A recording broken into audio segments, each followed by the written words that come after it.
When I inherited Aunt Dolores's old house, I thought I was stepping into a quiet new chapter of life.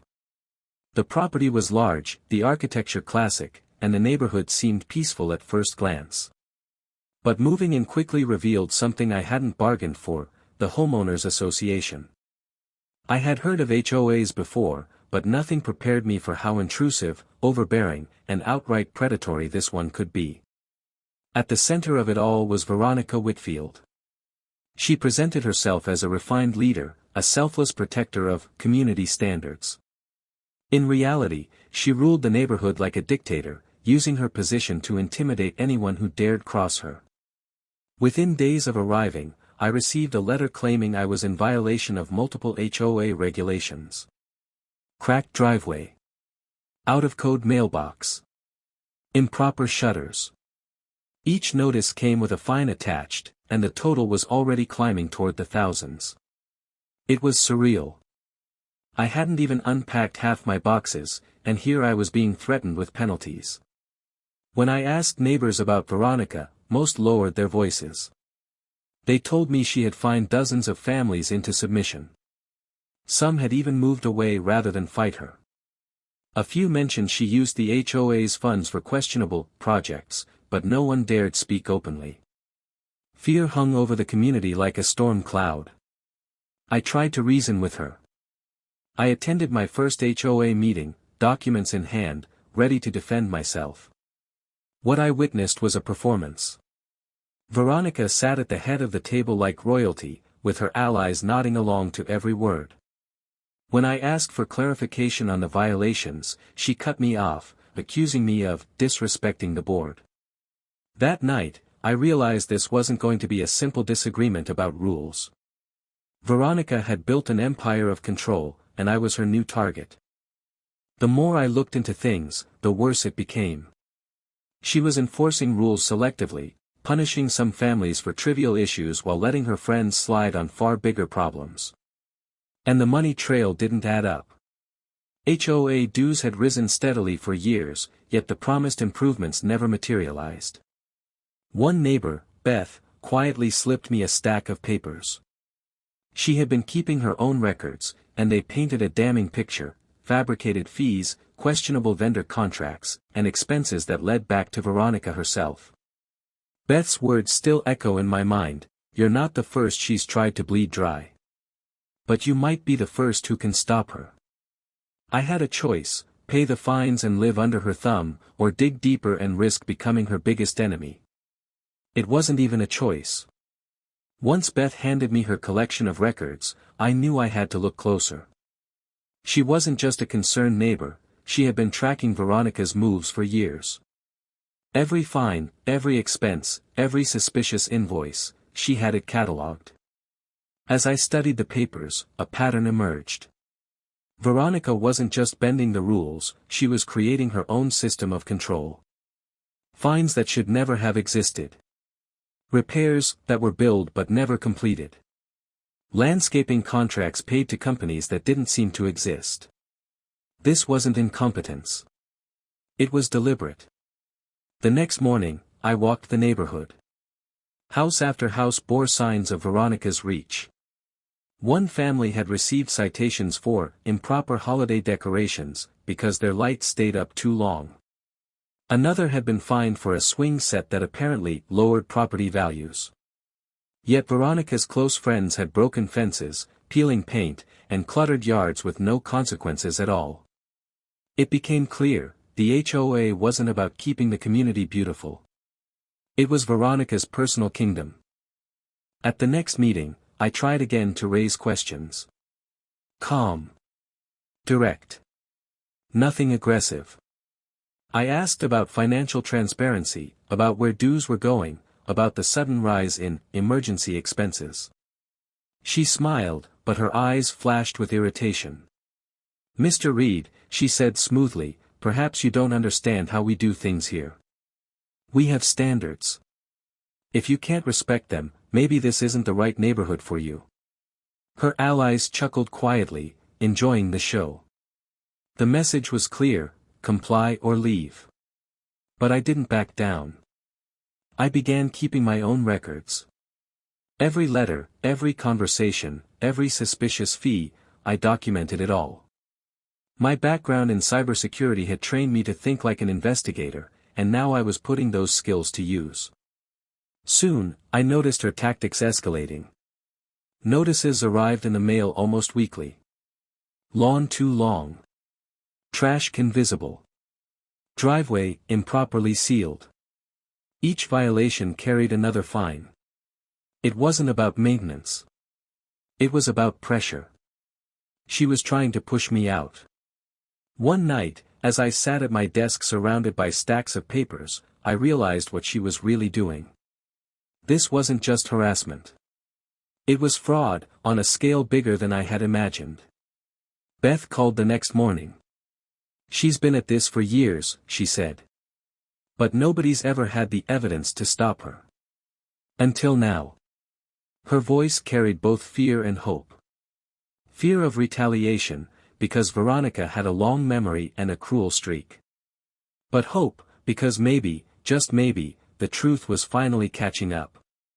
That was the moment I decided I wasn't just going to protect myself. I was going to stop her, for everyone in the neighborhood. The more evidence I collected, the more dangerous Veronica became. She didn't like being challenged, and she made that clear in ways both subtle and direct. One afternoon, I returned home to find an officer standing at my driveway. Dave Kowalski, Veronica's enforcer in a uniform. He claimed he was there for a welfare check, but it was obvious he was fishing. He asked invasive questions, took notes that didn't belong in any official report, and left with a smug smile that told me he wasn't acting on his own. Beth confirmed my suspicions. "She has him wrapped around her finger," she whispered. "He's been doing her dirty work for years." It was no longer just about fraudulent fines. Veronica was weaponizing authority. That night, Beth came over with tea and another stack of her carefully kept notes. She wasn't just my neighbor anymore, she was becoming my partner in this fight. She pointed at a column of numbers. "Look here. This is systematic. She's siphoned hundreds of thousands across multiple communities. The same tactics, over and over." I stared at the spreadsheets. This wasn't a petty neighborhood dictator. This was organized fraud, carefully constructed, and I had walked straight into the middle of it. The following week, I turned my living room into a war room. Files covered the table. Timelines lined the walls. Beth organized the finances while I tracked the digital trails. It was then that we reached out to Sarah Morgan, a lawyer with a reputation for dismantling corruption cases. She reviewed the material, her expression hardening with every page. "This is enough to file civil suits," she said finally. "Trespassing, fraud, breach of duty. And once we start discovery, that's when the real damage will show." She also made another call, to the federal side. Mail fraud. Every bogus notice Veronica had shoved into a mailbox was a federal crime. That was when I realized the scope of what we were doing. We weren't just protecting Millbrook Estates. We were building a case that could dismantle her entire operation. But we couldn't just fight in court. We had to rally the neighborhood. Beth and I arranged a quiet meeting at the library. We called it an informational session on homeowner rights, careful not to draw Veronica's attention. To our surprise, more than 20 families showed up. The stories they shared were heartbreaking. One elderly couple had been fined thousands for landscaping issues that never existed. A young family was threatened with foreclosure over late fees they never owed. A single mother had been cited nearly 20 times in 1 year for decor violations. 18 households. All victims. All scared into silence until that night. But as they listened, as they realized they weren't alone, something shifted. Fear turned to anger. And anger turned to determination. By the end of the meeting, the neighborhood had found its voice. My role became the organizer. I set up templates for documenting violations, created secure archives for storing evidence, and established encrypted group chats so we could coordinate without fear of Veronica snooping. The community transformed. For the first time, neighbors weren't just victims, they were part of a resistance. And as we grew stronger, Veronica's mask began to crack. At board meetings, I asked questions she couldn't easily answer. Receipts. Vendor contracts. Bidding processes. She deflected, dodged, and grew more agitated each time. Her authority was no longer absolute. Every meeting ended with more eyes on her, more doubt in the room. We weren't just gathering evidence. We were shifting the balance of power. But power never yields quietly. Veronica struck back with a restraining order. She claimed I was harassing her, stalking her, even making threats. The accusations were absurd, but they forced me into court. I walked in with Sarah by my side and a box of evidence. Veronica arrived with a lawyer who looked unprepared for the mountain about to hit him. She put on a performance, trembling voice and all, painting herself as a victim. For a moment, I almost admired her audacity. Then Sarah dismantled it piece by piece. Security footage, receipts, witness accounts, each disproved her claims. When Veronica swore I'd harassed her on certain dates, the evidence showed I wasn't even in town. The judge wasn't impressed. The restraining order was denied. And Veronica was warned about filing false claims. It was a turning point. She had tried to use the legal system as a weapon, and failed. But I knew she wouldn't stop there. She escalated. Fake online reviews appeared under my business name, accusing me of fraud and incompetence. My clients began receiving anonymous letters warning them about me. Then came the most personal attack, a report to Child Services, claiming Tyler was being neglected. The knock on my door that evening nearly broke me. A social worker, clipboard in hand, ready to investigate. Tyler handled it better than I did. Calmly, he explained his schedule, his schoolwork, his responsibilities. I provided documentation, travel arrangements, academic records, everything in order. After an hour, the social worker closed her file. The claim was not only unfounded, but she noted in her report that Tyler was thriving. What Veronica had intended as a weapon backfired. Now there was official documentation of her harassment. That night, over pizza, Tyler smirked. She really thinks she can scare us with lies? She's underestimating us. He was right. And Veronica was about to find out just how badly. The attacks didn't stop with false reports and fake reviews. Veronica went further, trying to rewrite the rules of the community itself. She called for an emergency board meeting, claiming the HOA faced unforeseen expenses. Her solution?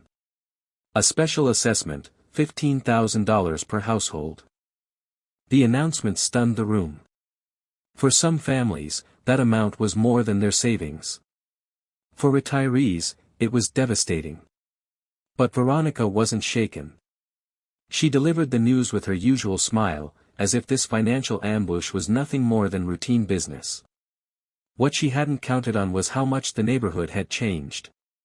That night, the meeting room overflowed. Neighbors who had once stayed silent now filled every chair and lined the walls. When the motion to remove her was raised, the vote was swift. 4-1. Even her cousin, who had long backed her, was voted out shortly after for negligence. Veronica's reign was collapsing in real time. But the final blow didn't come from the residents. It came from outside. The doors opened, and an FBI agent entered. Badge in hand, voice steady, she addressed Veronica directly. "Ms. Whitfield, we have a warrant for your arrest. Charges include mail fraud, conspiracy, and wire fraud." The sound of handcuffs clicking shut echoed louder than any gavel. Veronica tried one last act. She pointed at me, shouting, "This is his doing. He's destroying everything." But no one moved to defend her. The room stayed silent as she was escorted out. In the days that followed, the mood shifted. For the first time in years, neighbors smiled freely.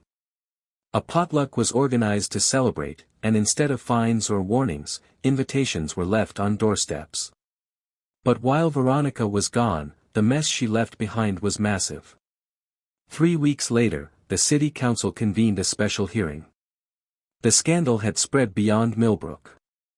Reporters filled the seats, and residents from other communities came to listen. Veronica, out on bail, arrived with a polished new lawyer. She wasn't done fighting. She took the podium first, voice trembling as she spoke of her dedication to the neighborhood. She claimed she had only ever acted in the community's best interest. Some in the crowd seemed swayed, her performance convincing for a moment. Then came the evidence. One by one, files were presented. Video clips of her hosting dinners in my home, boasting about managing the property. Audio recordings of her plotting fines. Documents showing phantom vendors and fake expenses. The facade crumbled. Murmurs of outrage filled the room. A detective stood and confirmed the charges: federal mail fraud, wire fraud, conspiracy, and racketeering. Victims across multiple neighborhoods had come forward, and the case was growing larger by the day. Even her allies sat in stunned silence. By the time the city council voted, the outcome was inevitable. Reforms were passed unanimously: mandatory financial audits, conflict of interest disclosures, and oversight measures designed to prevent another Veronica from rising. For the neighborhood, change came quickly. The new board opened finances to the public, held transparent meetings, and rebuilt trust piece by piece. Neighbors who had once whispered now spoke freely. Fear was gone, replaced with cooperation. But for me, the most meaningful moment came when Mrs. Peterson, the same neighbor who had once paid hundreds in bogus fees, stood and thanked me publicly. Her words carried the weight of every family that had been silenced. It wasn't just a personal victory. It was proof that communities could fight back and win. Veronica's downfall didn't end at the city council. Her trial never made it to a full jury. Faced with overwhelming evidence, she pled guilty to avoid harsher sentencing. She received 18 months in federal prison, 3 years of probation, and was ordered to pay over $100,000 in restitution. Her real estate license was revoked permanently. She could never again hold a position in any HOA. As for her enforcer, Dave Kowalski, his days of intimidation were over. He was stripped of his pension and sentenced to time in county jail. For years, he had used his badge to protect corruption. Now, he was just another example of what happens when authority is abused. The civil suit added another layer of justice. Damages awarded to the victims were pooled into what we later called the Good Neighbor Fund, money set aside to help families with real needs instead of lining the pockets of a corrupt leader. Millbrook was finally free. Barbecues replaced boardroom battles. Laughter replaced whispered complaints. For the first time since inheriting the house, I felt like I truly belonged in the neighborhood.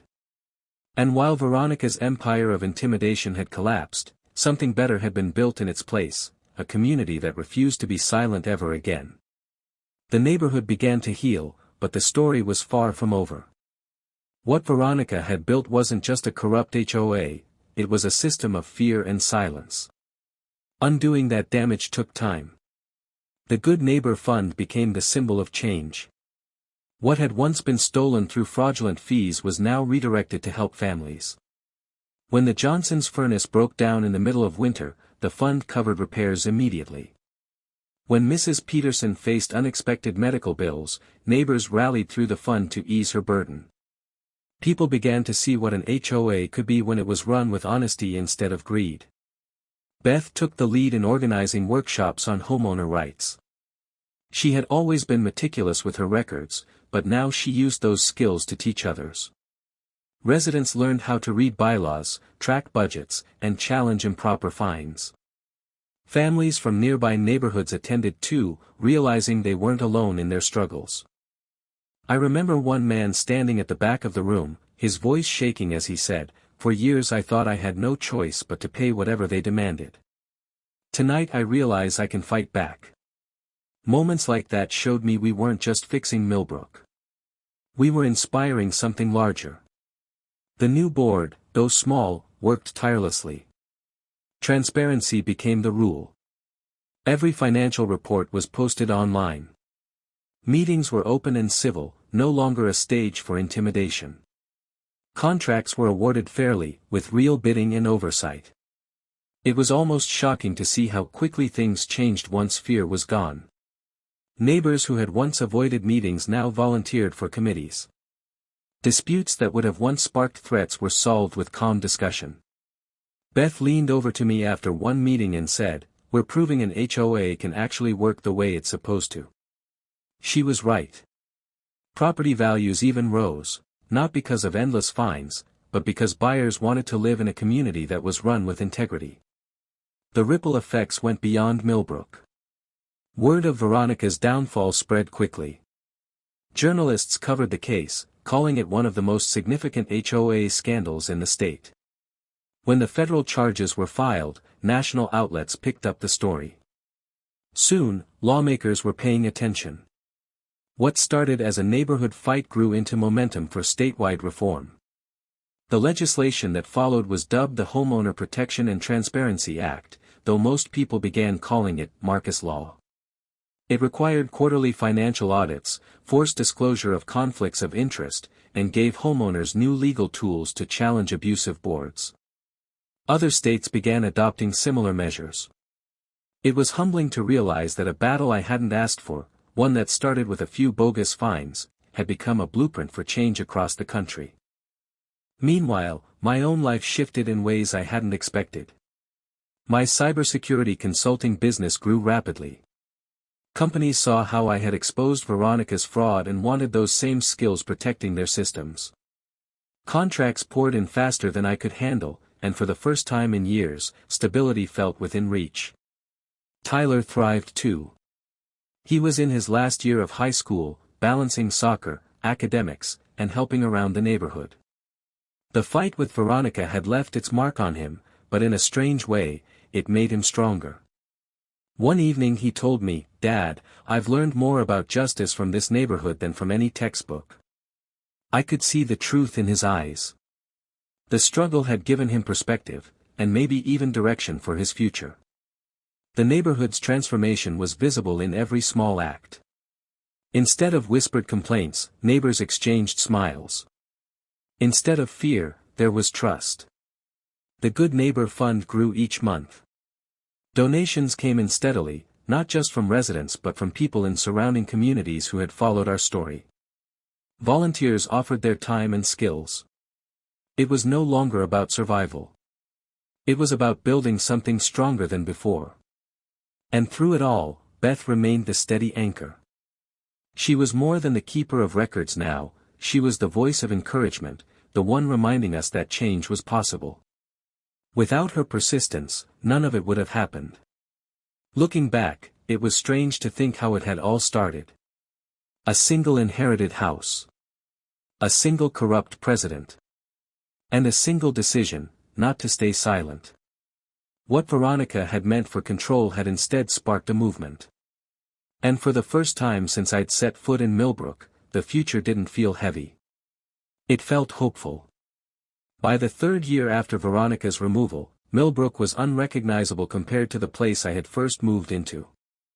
The fear that once hung over every conversation was gone.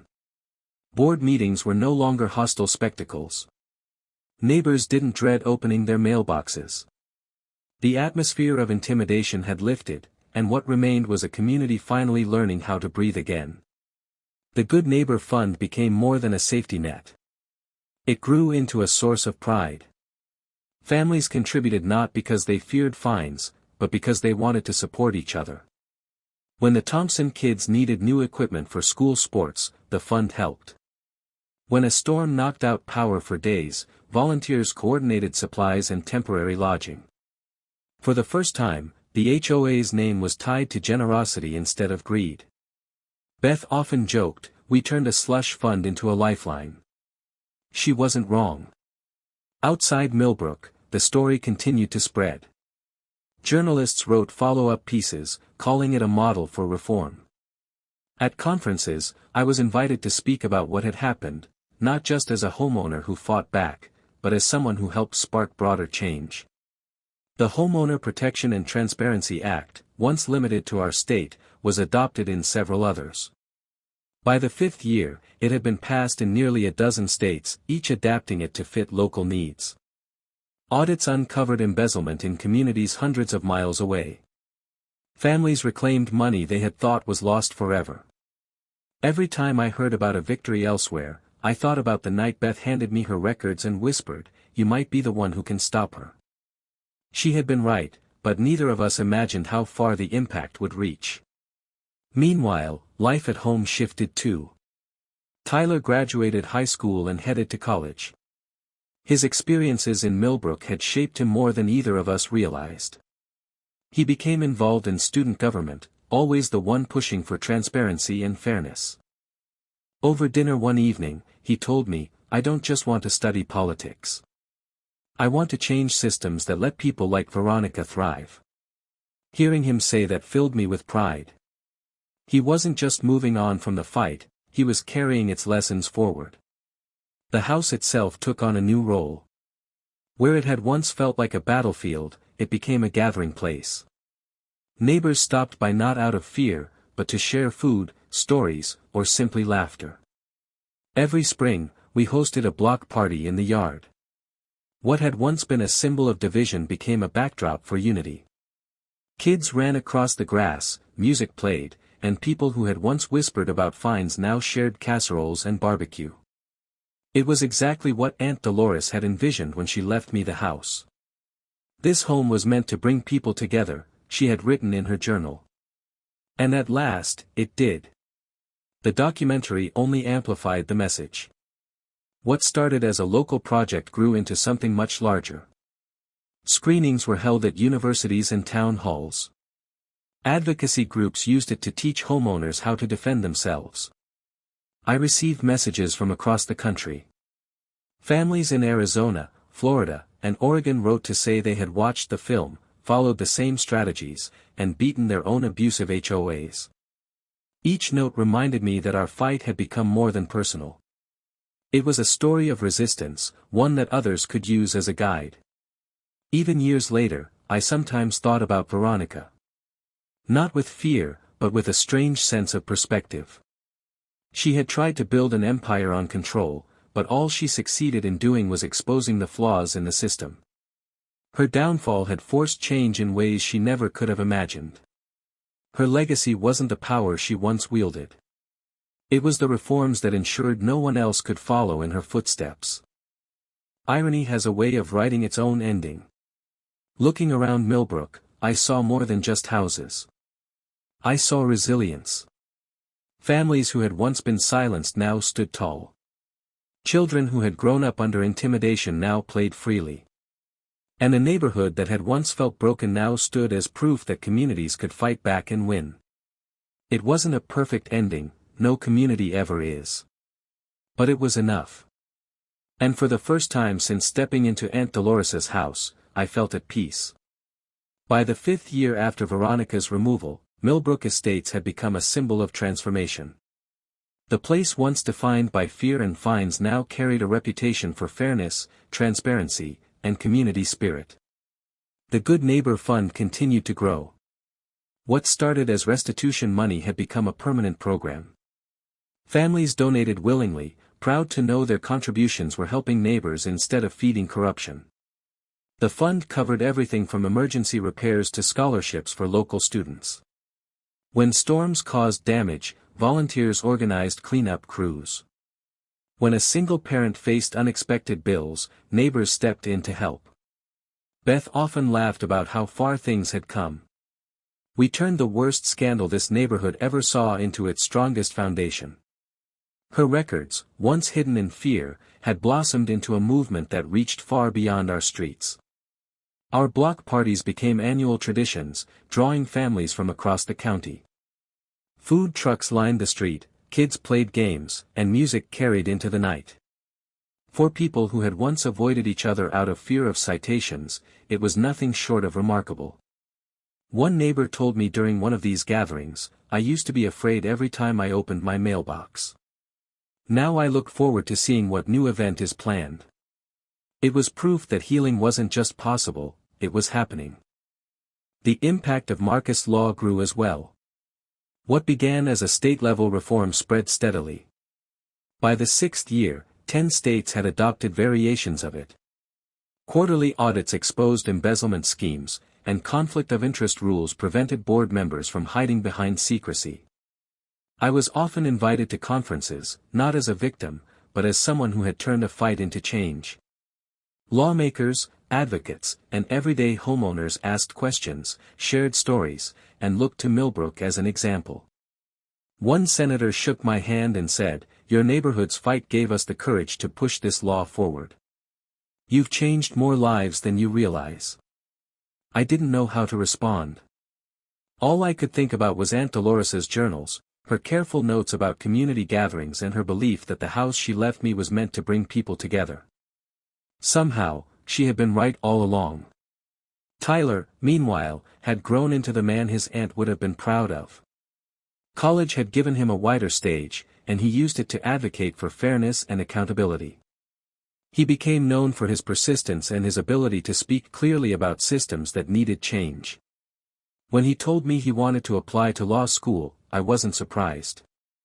"This neighborhood taught me more than any classroom ever could," he said. "Now I want to make sure others don't have to go through what we did." It was in that moment I realized Veronica's attempt to crush us had instead forged a path for Tyler's future. The documentary added another layer to the legacy. What started as a local story became a teaching tool across the country. Universities screened it. Advocacy groups used it in workshops. Families watched it together and learned how to fight their own battles. Messages poured in from people I had never met. Some wrote that they finally stood up to their HOAs after seeing our story. Others said it gave them hope that bullies didn't always win. Each note reminded me that what began as a nightmare had become something larger than any of us expected. Even years later, I sometimes thought about Veronica. Not with anger, but with clarity. Her name rarely came up anymore. New families moved in with no knowledge of her reign. Old neighbors spoke of her only as a cautionary tale. Her empire of intimidation had collapsed, and what remained was a stronger, more resilient community. That, in the end, was her true legacy, not the control she craved, but the reforms her downfall forced into existence. As I walked the neighborhood one evening, I saw kids playing where fear had once reigned, couples sitting on porches without worry, and neighbors stopping to chat without glancing over their shoulders. The house I had inherited, once a source of endless battles, now felt exactly as Dolores had described it, a home meant to bring people together. And it had. Time has a way of softening the edges of even the hardest battles. Looking back now, the years under Veronica's control feel almost surreal, like a storm that once raged but eventually passed. But the lessons it left behind remained sharp. Millbrook estates carried scars, but those scars became symbols of survival. Neighbors who had once been intimidated into silence now spoke openly. Families who had once feared retaliation now shared their stories freely. The reforms that spread across the state, and then across the country, ensured that what happened here wouldn't be repeated so easily elsewhere. Homeowners now had the tools to challenge abusive boards, and officials were finally watching HOAs with scrutiny instead of blind trust. For me, it meant more than just winning a fight. It meant proving that ordinary people could push back against corruption and come out stronger on the other side. Sometimes, I thought about Dave Kowalski, the officer who had chosen loyalty to Veronica over duty to the law. His fall was steep, pension gone, career ended, reputation destroyed. In the beginning, I felt only anger toward him. But over time, I realized his story was part of the lesson too. Power misused eventually consumes the one who wields it. And Veronica herself? She faded faster than I expected. At first, her name filled headlines, whispered conversations, and courtroom records. But with time, she became little more than a warning, a reminder of what happens when greed and arrogance run unchecked. Her downfall didn't just remove a tyrant. It reshaped the very system she had exploited. Tyler's journey became the brightest part of it all. He had grown from a teenager caught in the crossfire into a young man determined to fight for justice. Law school was his next step, fueled not by ambition alone, but by lived experience.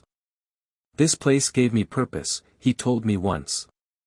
"If I can help others the way we helped this community, it will all be worth it."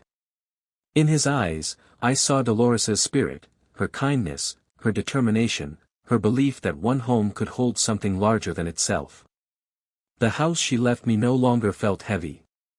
Where I had once seen conflict in every corner, I now saw memories of progress. Laughter at block parties. Conversations at town halls. Workshops in the community center. Her journals, filled with notes about neighbors and gatherings, now read like prophecy. She had always believed the home was meant to bring people together. And, against all odds, it had done just that. Walking through Millbrook today, it's hard to believe how much has changed. Children ride bikes where once people whispered about fines. Families decorate their homes without fear of retaliation. Board meetings run on trust instead of intimidation. The neighborhood isn't perfect, no place ever is. But it is free. It is fair. And it is stronger than before. Looking back, the story was never just about me or even about Veronica. It was about everyone who chose to stand up, to document, to fight, and to refuse silence. That is what turned a nightmare into a movement. And that is what will keep communities safe long after names like Veronica Whitfield are forgotten.